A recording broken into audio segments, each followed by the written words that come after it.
Stranded ang ilang mga bakasyonista dahil sa alanganing kondisyon ng dagat sa Calaguas Island sa Camarines Norte.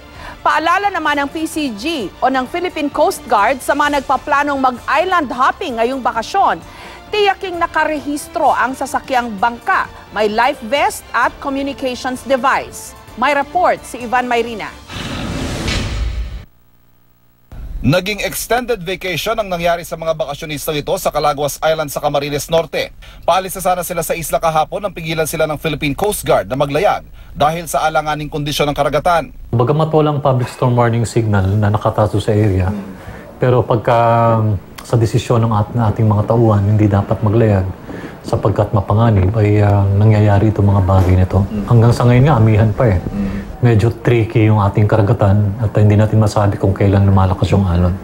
Halos 1,000 mga turistang dumayo sa mga isla ng Calaguas itong nakaraang mga araw. Pero mula nitong Sabado, lumakas ang hangin at mataas ang alon. Bawal mag-travel po. May 4 days na forecast po bago ibigay sa turista. Halimbawa para Manila, update po sila araw-araw para malaman nila yung panahon. Kung sakaling gano'n nakarang linggo, anticipated nila na gano'n mangyari yung panahon talaga. Nitong Sabado ng hapon, isa sa mga turistang nasugatan matapos hampasin ng alon at tumama sa malalaking bato habang nag-island hopping malapit sa Calaguas. Dahil sa inaasahang pagdagsa ng marami sa mga resort na may island hopping at pagsakay ng bangka, nagpaalala ang Coast Guard. Unang-una, siguruhin mga rehistrado sa LGU bilang passenger vessels ang inyong sinasakyan. Ito raw kasi mga karaniwang nagpapaalam at sumusunod sa Coast Guard kapag bawal maglayag.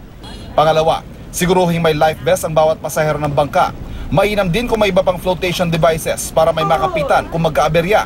At pangatlo, siguruhin may communications device ang bangka. Kung mga bangka yan, dapat nagpapaalam sa Coast Guard, siguraduhin na nagpaalam yan sa Coast Guard bago umalis at hindi yan yung tinatawag nating kolorum o yung sinasabi natin ng mga fishing boat na ginagamit bigla na for commercial o pangtawid.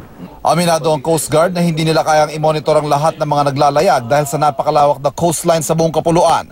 Kaya ang ating kaligtasan sa gitna ng pagsasaya nasa ating mga kamay rin. Ivan Mayrina, GMA News.